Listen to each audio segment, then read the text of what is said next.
Olá, sejam todos muito bem-vindos e bem-vindas a mais um conteúdo dessa trilha de comunicação política para as mulheres. Eu espero que vocês estejam aproveitando e aprendendo a partir de tantas especialistas que têm conversado com a gente, que têm nos ensinado sobre tantos assuntos importantes, não apenas em ano eleitoral, como é esse ano agora, mas para o nosso trabalho, o nosso cotidiano, a nossa vida profissional e pessoal. E hoje eu, Noemi Araújo, consultora da Representativa, recebo Francine aqui comigo e Rayane também. Eu vou fazer uma breve apresentação das duas para que elas mesmas se apresentem. Então, a Francine, ela é mestre em Poder Legislativo pelo CEFOR, pela Câmara dos Deputados, é especialista em ciência política, graduada em jornalismo e hoje ela é a primeira vice-presidente da ABRIG. Seja muito bem-vinda, Fran. E a Rayane é coordenadora legislativa do Gabinete Aba Reta, aqui do Distrito Federal, é diretora do coletivo Pretos e Pretas em RealGov, cientista política também, especialista em marketing político, em gestão empresarial. Elas vão contar um pouquinho da trajetória delas nesse início, para depois a gente dar início para essa conversa. Então, Fran, seja muito bem-vinda, faça a sua apresentação para a gente. Obrigada, Noemi. Obrigada a todo mundo que está aproveitando aí esse conteúdo, né, que ficou disponível nessa incrível parceria aí do Compol com a Secretaria da Mulher da Câmara.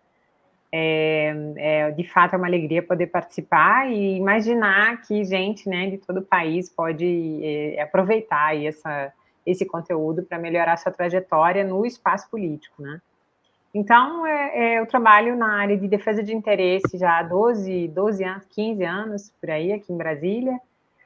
Aproveitei a minha formação, a minha formação em jornalismo na graduação, e depois, então, nessa transição, que nem é uma transição, porque a gente não deixa de fazer comunicação, né? Com ciência política e o mestrado, então, em Poder Legislativo. No mestrado, eu pesquisei o tema de barreiras de gênero na atividade das mulheres que atuam nessa atividade, né, de defesa de interesse. Então, tenho me aprofundado assim, nesse debate sobre a presença das mulheres no espaço político e a contribuição que elas podem dar enfrentando as dificuldades que o sistema ainda impõe a elas com base no gênero. Então, acho que a gente vai falar aí um pouquinho sobre isso, mas já fico à disposição aí. E é um prazer, claro, estar com vocês e com a Rayane. É uma raridade a gente conseguir encontrar, então fico muito feliz com essa oportunidade aí também. E dando spoiler, a Fran é autora de um livro, né? E a gente vai conversar um pouquinho sobre ele aqui também, nesse espaço. E Rayane, se apresente um pouquinho para a gente, conta um pouquinho da sua trajetória também. Oi, pessoal, bom dia, boa tarde, boa noite. Não sei em que horário vocês estão tendo a oportunidade de participar dessa conversa. Eu queria agradecer por viver esse momento com vocês. É sempre um prazer encontrar a Fran e Noemi e poder fazer desses encontros uma oportunidade para a gente trocar experiências. Então, como a Noemi já adiantou, sou cientista política, hoje trabalho no mandato parlamentar de um deputado distrital e também sou diretora do coletivo Pretas e Pretas em RealGov, então tento trabalhar sempre com esse olhar muito voltado para a questão de raça e gênero, e tenho aí uma experiência de quase 12 anos em relações governamentais, tanto trabalhando na iniciativa privada, em empresas, como consultoria política e também no governo. E acredito que essa oportunidade, né, essa mescla de experiências me compôs até aqui e soma muito para entender um pouco do que a comunicação pode fazer na política, né? Então, a gente tem sempre que adaptar a nossa comunicação, seja ela na política ou fora dela, para quem está recebendo a nossa informação. E, ao mesmo tempo, na comunicação política, a gente entende que isso acaba sendo necessário que a gente faça essa adaptação de forma ainda mais célere, né? Então, a gente precisa estar sempre atento aos cenários, para além de quem vai receber a nossa informação, mas atento a como a nossa informação ela se relaciona com o que está acontecendo naquele momento. E é sobre isso mesmo o tema do nosso encontro hoje, que é comunicação política nas relações governamentais e institucionais, vulgo RealGov, vulgo RIG. Então, por isso eu trouxe essas duas especialistas aqui para a gente poder, junto, assim como elas também, eu também sou cientista política, agora também mestre em Poder Legislativo pela Câmara dos Deputados também. Trabalho, né, nessa área de relações governamentais há mais de 10 anos. Então, assim, a gente sabe um pouquinho e nós somos mulheres e vamos trazer, então, todas essas perspectivas aqui para esse bate-papo. Então, para a gente começar, Fran, eu queria ver com você essa definição, assim, né? O que faz uma profissional de RIG, de HELGOV, nas relações institucionais e governamentais, para que quem está assistindo a gente entenda um pouquinho da nossa atuação. Obrigada, Noemi. Eu gosto muito e sempre que eu tenho oportunidade, eu incluo essa apresentação da atividade, porque muitas pessoas formam um conceito sobre o que é essa atividade de defesa de interesse, e como você mesmo falou, nós temos termos diferentes aqui no Brasil para se referir a ela. O nome mais comum e mais usual ainda é o de lobby, né? E nós não rejeitamos esse nome, a gente aceita esse nome também, mas a atividade, ela vive um momento de profissionalização e qualificação. Então, eu acho que incluir novas apresentações para a atividade faz parte do processo, e nós denominamos, então, como a atividade está classificada, né, na CBO, ela é Relações Institucionais e Governamentais, porque inclui outras atividades, outras responsabilidades, outras habilidades para além do lobby, que é, na verdade, a defesa de interesse, a troca de informações, a apresentação de informações, essa comunicação entre a pessoa interessada, ou grupo interessado, e o tomador de decisão. Então, é bem esse conceito, assim, bem sucinto, lobby ou RIG, é a defesa de interesse junto a quem pode tomar uma decisão. Então, isso é bem fácil de entender, né? São essas pessoas que transitam e que se comunicam, né? Que trocam informação, que repassam informação da sociedade civil organizada para os tomadores de decisão, e aí pode ser o deputado, uma deputada em si, mas às vezes, né, o secretário, o chefe do departamento, enfim, é essa pessoa responsável para fazer essa interlocução e para tomar essa decisão em si, né? Pode ser uma política pública ou pode ser uma etapa dela, né? Mas é a essa comunicação aí que a gente se refere. O lobby em si, ele é o termo universal, assim, né? É o termo global. No mundo inteiro, quando se fala sobre lobby, se entende a mesma coisa.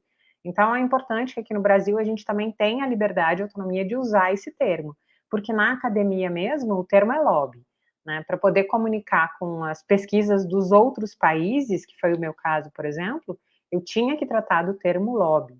Né? E também, quando a gente pensa na atividade em si mesmo, para explicar isso para as pessoas, para o cidadão comum, é importante que ele saiba do que a gente está falando. E eu já nem falo mais da parte ruim do termo, porque eu estou deixando isso para trás na história. Acho que quanto mais a gente explica, mais a gente reforça essa ideia. E tem profissional ruim em todas as áreas.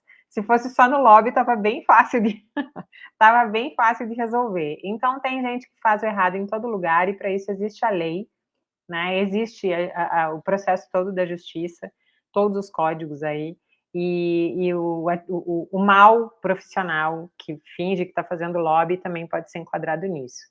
Então, é nesse sentido, assim, que nós trabalhamos. E o profissional de lobby, ele usa muito como ferramenta mesmo a comunicação. Então, é legal também da gente fazer esse gancho, reforçar essa ferramenta, porque é através da comunicação, da comunicação qualificada, da comunicação consciente, da comunicação engajada e responsável, que o profissional de defesa de interesse ele vai contribuir para a construção de uma política pública eficiente, para a construção de um ambiente político mesmo, que é mais produtivo, que é mais seguro e acima de tudo, mais democrático.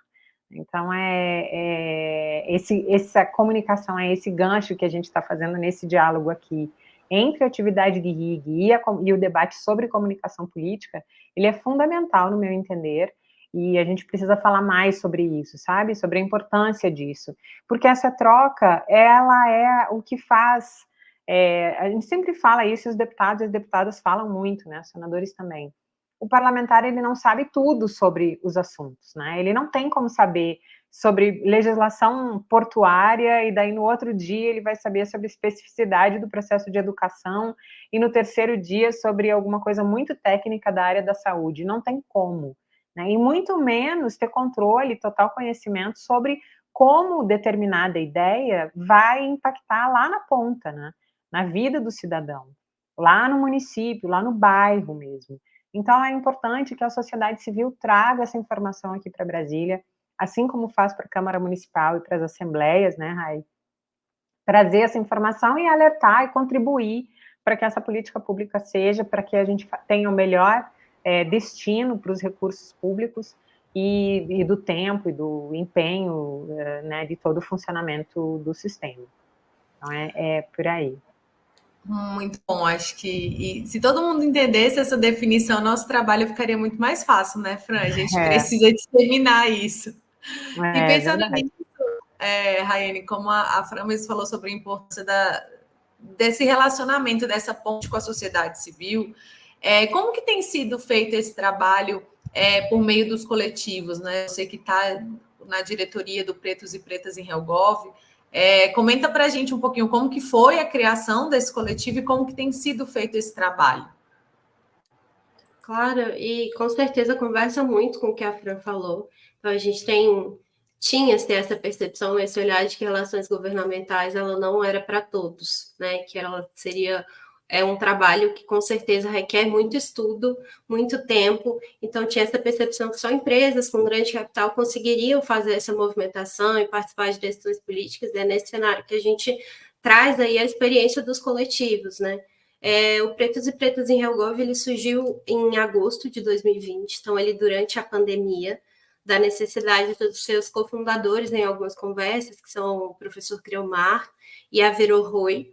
Então, eles percebendo essa falta de troca de informação e não se percebendo nos espaços, né? Então, durante a pandemia, cada um ficou trabalhando longe das suas casas legislativas, como HelGov, que a gente fala, a gente sempre se encontra ali no cafezinho, se encontra nos corredores da Câmara, troca um cartão, escuta uma conversa por aqui, por ali, se encontra nas comissões, e a pandemia nos tirou isso. A gente precisou trabalhar de casa, trocar informações por telefone, ficou nesse ambiente mais frio e mais distante, que são as telas, e a gente percebeu neste momento que o que já era muito latente para a gente, que é a pouca presença de profissionais negros nessa área, e durante a pandemia isso ficou ainda mais reforçado, porque a gente sabe como é importante para o trabalho de relações governamentais o relacionamento, essa troca de informações, essa construção, uma rede, né, de networking, como a gente fala muito,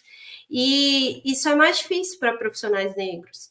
Então, neste cenário, eles dois perceberam a necessidade de criar o coletivo, criaram um grupo de WhatsApp, e isso é exemplo de vários outros movimentos que aconteceram. A gente teve, por exemplo, um grupo de mulheres muito forte, que é o Dicas Mulheres Henrique, também surgiu assim. Então, o coletivo surgiu nesse cenário, e aí um que conhecia outra pessoa negra que trabalhasse na área foi chamando, e sempre percebendo essa necessidade de inserir outros profissionais negros no mercado, e também muito cientes das dificuldades e diferenças que existem para pessoas negras participarem do mundo do HelGov. A gente sabe que é uma profissão muito elitizada, os cursos são caros, às vezes tem uma expectativa de que a pessoa precisa falar fluentemente uma segunda língua, a gente sabe que essa não é a realidade do país, muito menos a realidade da população mais pobre, consequentemente a população negra. Então, neste cenário de perceber as barreiras de entrada e de continuidade na carreira para pessoas negras, surge o coletivo.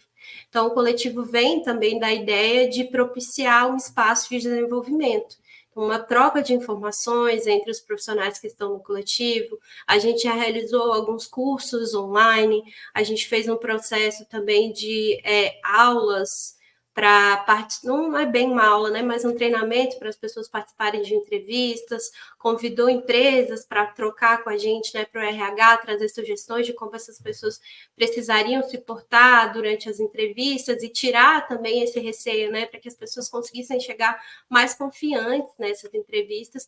E, ao mesmo tempo, é também um espaço de muita troca de informação, onde a gente compartilha vagas, trabalha mesmo na indicação, descobre algum curso que vai acontecer e, a partir do coletivo, consegue bolsas, e é isso, né? Vai tornando esse espaço um pouco mais acessível e garantindo intencionalmente a presença de pessoas pretas. Então, a gente vai rompendo um pouco do espaço que a branquitude ocupa, nesse espaço muito de privilégio e sustentação, e chama a atenção para esse tema e vai incomodando as pessoas para que eles também se sintam incomodados e nos convidem a participar desse espaço.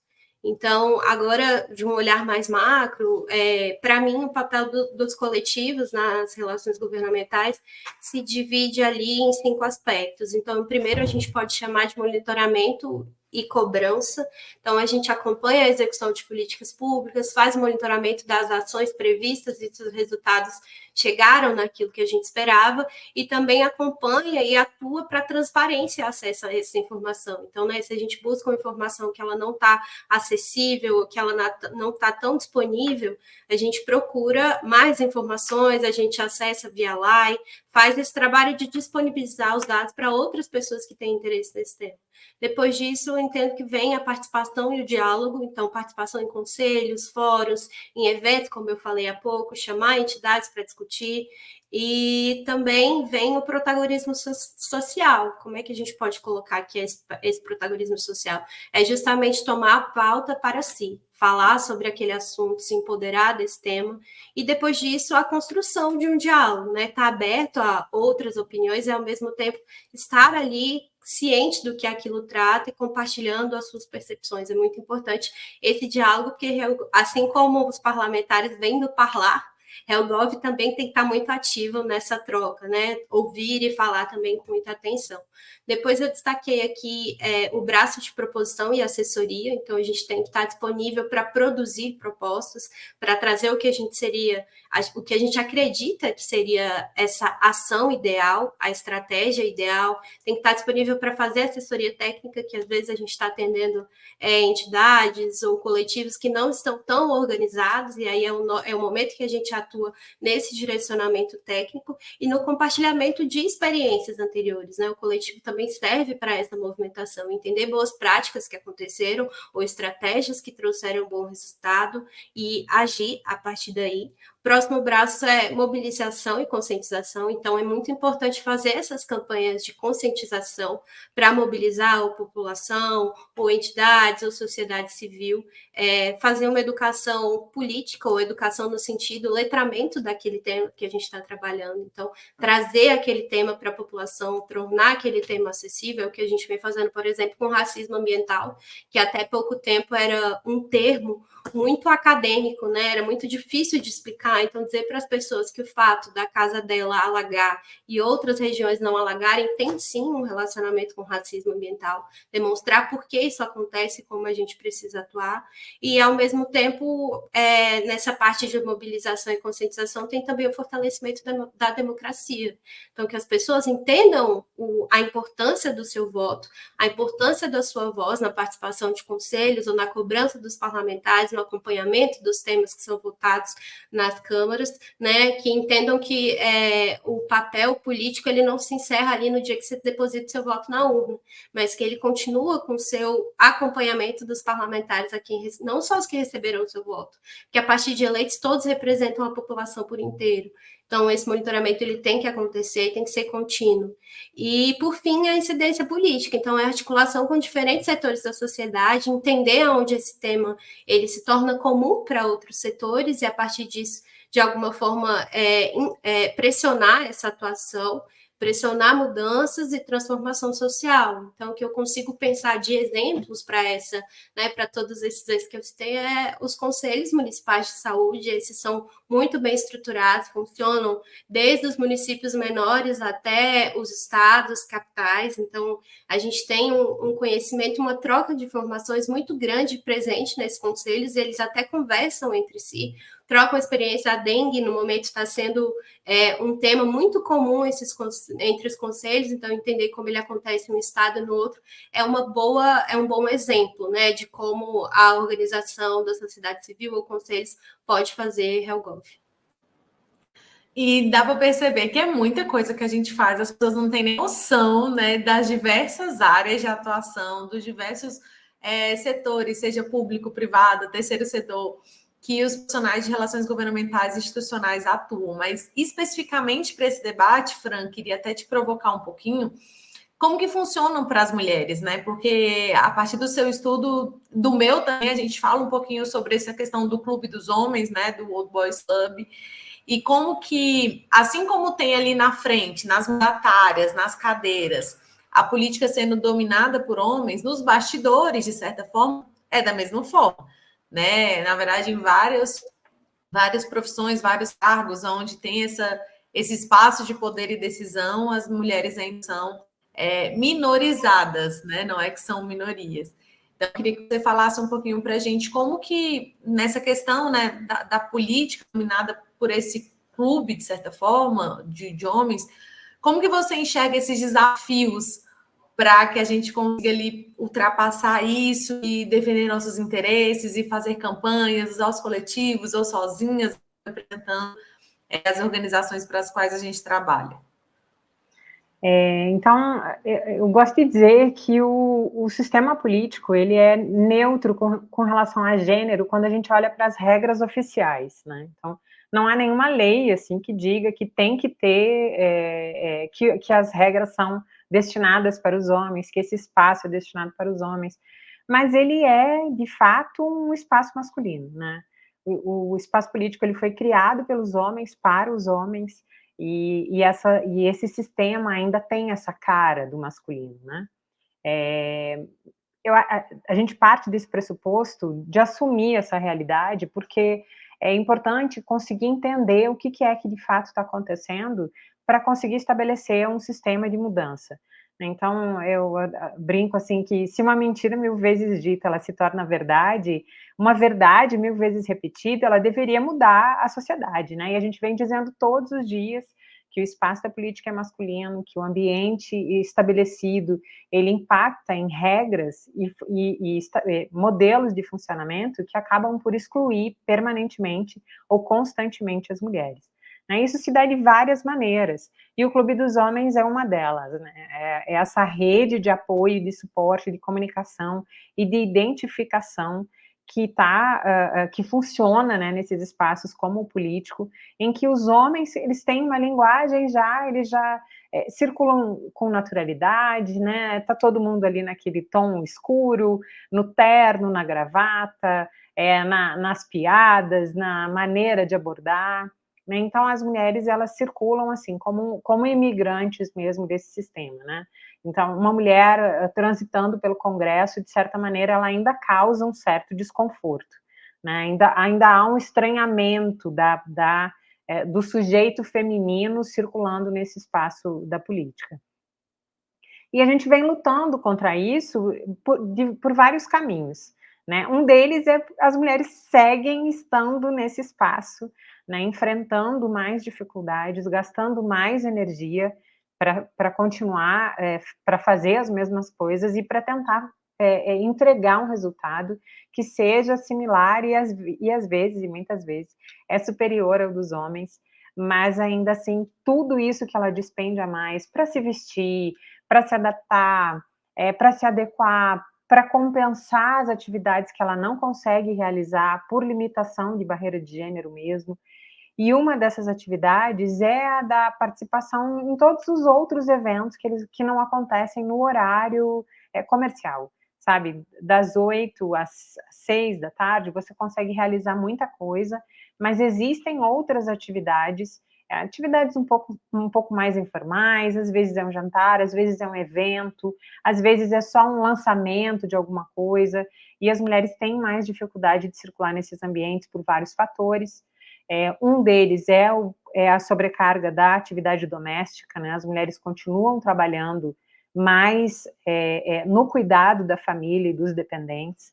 Esse horário, depois das 6 horas, já é um horário que a mulher tem que se recolher, é um horário de mais risco por causa do assédio, principalmente nos ambientes onde pode ter álcool, ou ele pode ser mais informal ainda. Esses ambientes são perigosos, de fato, para as mulheres.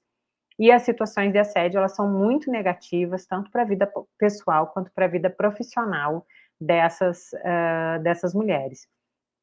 Então, são vários processos, assim, que a gente enfrenta no dia a dia, né, que eles não são determinantes. As mulheres não saem do espaço por causa disso, elas não deixam de trabalhar, mas eles são limitantes, né? Então, a cada decisão que você toma, você tem que pensar em várias coisas, tem que imaginar se isso de fato vai valer a pena, se vai compensar, se você está protegida, se não está, se acontecer alguma coisa, o que você tem que fazer. Então, é toda uma logística que ocupa a mente das mulheres e que impacta, de certa maneira, na produtividade delas, né?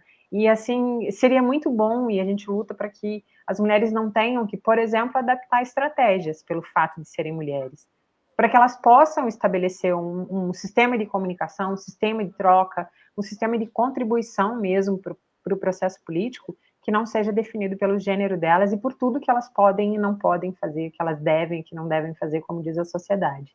Então, imaginar que o sistema, mesmo sendo qualificado, tendo aí uma elite, como a gente chama, né, um povo assim, que entende o que está acontecendo, que está preparado para estar nesse ambiente que é tão importante para a democracia brasileira, a gente não pode ignorar que não são todas as pessoas que podem atuar da mesma maneira, né? Mas aí estamos, então, nos organizando, como disse a Rayane, o Pretas e Pretos vem fazendo um trabalho incrível, valorizando a atividade, contribuindo para a profissionalização em grande medida, democratizando o acesso, e qualificando o meio político como um todo, porque os profissionais de RIG, eles são atores importantes do processo político.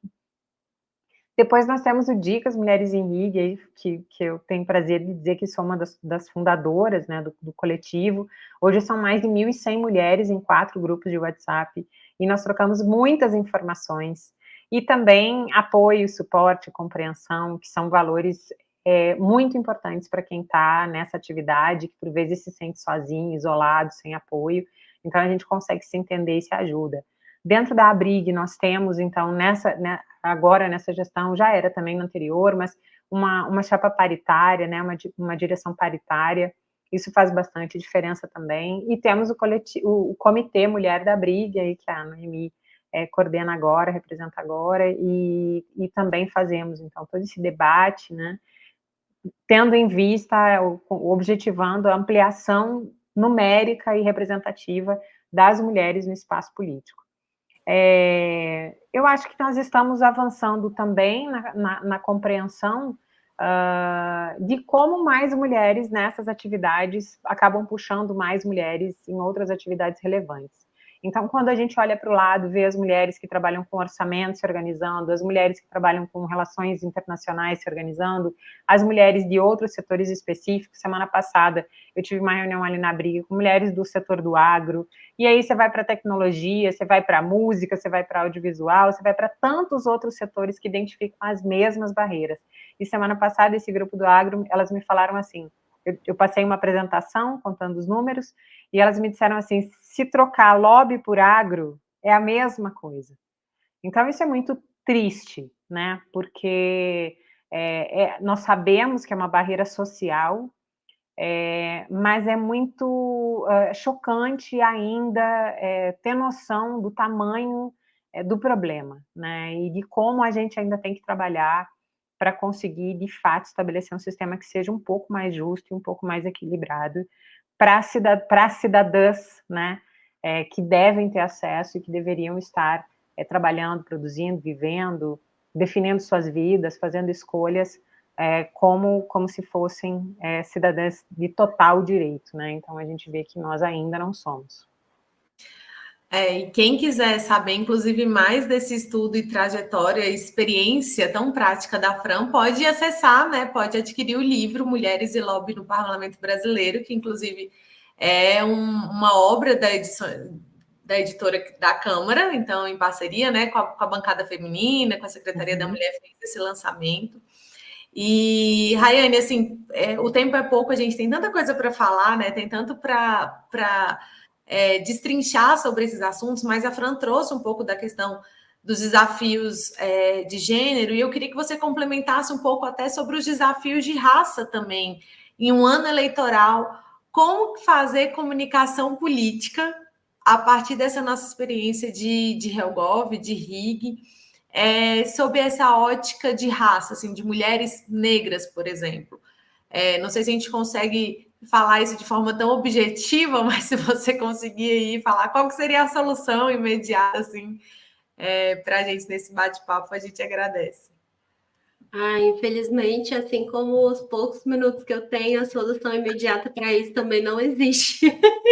Gostaria muito, mas eu acredito que a gente vem numa construção, né? É muito importante que esse tema, essa luta, ela não seja só das mulheres, não seja só dos negros, mas que se tenha uma compreensão de que é possível e necessário vencer isso a cada dia no diálogo, na inclusão de pessoas. Então, a gente percebe que existe uma barreira para que mulheres exerçam funções de liderança nos espaços. Então, por exemplo, a gente tem algumas parlamentares nas casas. Em 2018, a gente, pela primeira vez, teve mulheres eleitas vereadoras nas câmaras capitais. Olha só, gente, 2018. Foi a primeira vez que a gente garantiu pelo menos uma mulher em cada Câmara Legislativa de capitais. Então, esse espaço, ele é pouco ocupado.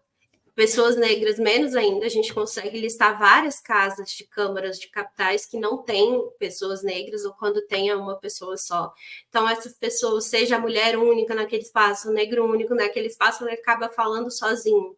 Ele acaba levando essa pauta de forma solitária e sendo a única voz representante daquilo. Então, é importante que o restante da sociedade, o restante das parlamentares tenha essa preocupação e atuem para que essa voz tenha mais força. Então, é necessário que essa representatividade ela exista não só ali no mandato parlamentar, mas na composição dos gabinetes, na composição da equipe das casas. Então, se vocês pensarem nas comissões que vocês visitam hoje, quantos secretários de comissão são pessoas negras? Quantos secretários de comissão são mulheres? Como é que a experiência dessas pessoas vai chegar e vai contar no ambiente público se elas não estão presentes para falar lá por si? Então, é muito importante que a gente tenha essa preocupação e dê espaço para essas pessoas. Então, vai acontecer um evento para falar de algum tema, eu quero um profissional negro aqui para falar sobre isso. Então, é ter essa dúvida, não é essa dúvida, esse incômodo de olhar para os espaços e pensar, caramba, não tem diversidade. E ter uma pessoa só também não é diversidade. Isso vale para LGBT, isso vale para PCDs, isso vale para pessoas, vale para todos. O ambiente ele só é diverso quando ele garante a mesma oportunidade para todas as pessoas, quando ele se torna equânime. Então, a gente precisa não só caminhar para a diversidade, mas para a equidade e fazer isso de forma intencional na nossa comunicação. Então, é pensar campanhas de causa que comuniquem com todas as pessoas, que tragam palavras acessíveis, onde a imagem seja acessível e chame também para essa diversidade. E eu sei que não é uma coisa que a gente resolve em minutos, mas passinhos de cada vez. E, ao mesmo tempo, a gente precisa ir trabalhando não só com os adultos, né? Então, a gente tem que ter essa percepção de falando com a nova geração, com as crianças, com os adolescentes, muitos que vão votar pela primeira vez agora. Então, tem que ser um movimento contínuo de toda a sociedade. Não sei se eu consegui responder, Noemi. Eu sei que é difícil, mas a mensagem é essa, né? Se a gente conseguir repetir a mensagem várias vezes, que nem a Fran falou, vai se tornar verdade em algum momento. Então, assim, só para a gente finalizar, para a gente encerrar, a pergunta que fica: o lobby seria uma espécie de campanha eleitoral? A Ana Cláudia falou isso lá do Observatório Nacional da Mulher. Eu achei super interessante no evento que a gente falou. Então, vou deixar assim para a Fran responder. O lobby seria uma espécie de campanha eleitoral? Fran, 2 minutinhos para você. Eu até falei lá naquele dia que toda mulher que é candidata, ela certamente ela é uma lobista, né? Ela já está fazendo defesa de interesse, ela está ou representando a comunidade ali local, regional, ou então um grupo de interesse mesmo, uma pauta específica. Então, acho que sim, acho que o lobby tem tudo a ver, está muito ligado com a atividade eleitoral mesmo, né, a participação direta partidária. E eu acho que quanto mais integrado ele tiver, melhor para a sociedade, melhor para todo mundo. Quanto mais consciência a gente tiver desse fluxo, eu acho que mais naturalmente as trocas dentro do espaço político vão acontecendo. E eu acredito muito na qualificação, tenho defendido isso. Pode parecer ingenuidade, mas se for também tudo bem. Eu acho que as pessoas têm um compromisso de fazer o melhor, e a gente insiste para que as pessoas se dediquem mais para isso, porque um pouquinho só já faz diferença. E, Rayane, pensando em eleições municipais esse ano, qual tem que ser o comportamento aí das instituições, das organizações, principalmente do setor privado, em relação à comunicação política? Tem como se permanecer isento? É bom se misturar? Qual seria a sua sugestão para as profissões aí, também do terceiro setor, enfim, que representam, né, os interesses dessas organizações junto ao setor público? Então, como quem já trabalhou em campanhas de causa e defendendo o outro lado do balcão, né, empresas, é muito importante nesse momento eleitoral que as empresas não se vinculem a nomes ou partidos, mas a causas. Então, e essas causas, elas têm que estar presentes independente do período eleitoral. Mas o período eleitoral é um momento importante para reafirmar as suas posições, para reafirmar aquilo que a empresa acredita e aquilo que é real. Não adianta também a empresa comportar, denotar um certo padrão, defender alguma bandeira e, na prática, os seus integrantes, né, a equipe, a cultura organizacional ser contrária a isso. Então, é muito importante ter esse olhar de defender as pautas que realmente sejam genuínas naquele posicionamento. Também é uma oportunidade bacana para trazer esse tema da política, da presença da democracia e do interesse em temas de sociedade civil para as pessoas que trabalham na empresa. É uma oportunidade muito interessante para que as pessoas conheçam um pouco mais do que é o período eleitoral, do que é a política e como qualquer pessoa pode incidir na política. E do lado contrário, enquanto quem faz campanha, né, para os parlamentares, é muito importante também ser fidedigno e genuíno com aquilo que o seu parlamentar expressa. Então, não adianta você pegar um parlamentar que é mais fechado, que tem uma postura, né, mais de um formato um pouco mais distante, colocar ele para fazer dancinha no TikTok. Não vai colar, gente. Então, ter essa ligação com a realidade é importante, porque é importante que o eleitor veja que aquilo é real e é genuíno, que ele consiga estabelecer essa relação de confiança. Então, a confiança, ela começa principalmente agora, porque tem vários outros candidatos tentando aquele voto, tentando aquele espaço. Então, ao se comunicar, se não for genuíno, todo o restante a pessoa também não vai sentir que vai ser. Então, esse movimento de fazer aquilo que conversa com a prática, com o que o parlamentar acredita, é muito importante. Também é muito importante utilizar as ferramentas que estiverem disponíveis ali, acessíveis. Então, as redes sociais trouxeram esse espaço de aproximação e, ao mesmo tempo, também é um espaço importante de interação com o público, né? A gente não está num momento que antigamente a gente tinha um certo receio ou distanciamento dos políticos, né? Não se viam como se fizesse parte daquilo. As redes sociais trouxeram um momento diferente para a gente, onde as pessoas se sentem na vontade de acompanhar esses políticos, de ver como eles são em família, de entender pelo que eles realmente se interessam. Então, dosar essa aproximação é uma oportunidade, é bacana, mas, ao mesmo tempo, entender o que é privado e o que é público e político precisa ser ali uma luzinha de alerta. Precisa de estratégia, né? Não é só fazer de qualquer forma. Meninas, muito obrigada. É um prazer dividir esses espaços aqui com vocês, seja de forma online, seja nos corredores, né, do Congresso ou nas organizações.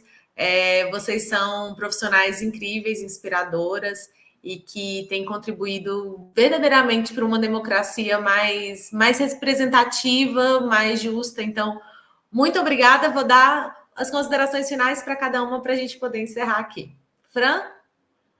Obrigada mais uma vez. Eu fico à disposição também.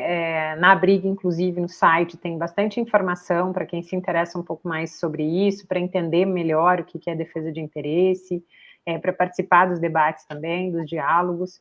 Então, eu acho que é isso, né? Acho que a grande ideia é essa. Cada pouquinho que a gente faz de conteúdo, de debate, de participação, de doação, faz diferença no todo. E reforçando aí o que a Raiane falou, é sempre importante a gente afirmar que a democracia é um valor indiscutível, inadiável, indispensável, que ele faz parte do nosso cotidiano e ele precisa ser preservado, zelado e alimentado e mantido por todo mundo que tem um pouquinho de compromisso social. Então, obrigada, gente, mais uma vez, parabéns aí para quem está assistindo e comprometido com isso também. Obrigada, Noemi. Obrigada, Rayane. Obrigada por esse espaço, pela oportunidade de troca. Comecei falando que era sempre bom estar com vocês por essa experiência, porque não só a gente coloca aqui à disposição o que a gente conhece, mas ao mesmo tempo absorve bastante, entende e ao mesmo tempo enxerga no que as nossas percepções se encontram. Então é sempre bom esse espaço. Eu acredito muito que mulheres têm um poder muito forte nesse sentido de fortalecer outras pessoas, de orientar e guiar outras pessoas. Então, é sempre muito bom poder fazer isso de forma genuína e chamar outras pessoas para contribuírem a isso. Então, a Fran já trouxe que eu acredito e reforço muito, é muito importante que a gente tenha sempre o olhar fixo na democracia, na garantia de direitos, e reforço que o nosso trabalho ele é pela democracia. Então, se não houver democracia, o RIG também não existe, a gente não tem trabalho. Então, esse olhar é importante e, ao mesmo tempo, para que essa democracia se torne cada vez mais equânime, onde as pessoas, outras pessoas e as minorias também façam parte dessa democracia, cada um precisa fazer o seu papel. Então, estar atento ao redor, ao mesmo tempo, intervir sempre que puder em situações vexatórias, de constrangimento, de preconceito. É muito importante que a gente abra o olho e, ao perceber essas situações, intervenha, denuncie, faça o que for necessário para dar voz para aquelas pessoas. Então, que a gente tenha sempre atenção, olhar cuidadoso, e não só cuidadoso, mas ativo, para evitar que esse tipo de coisa aconteça.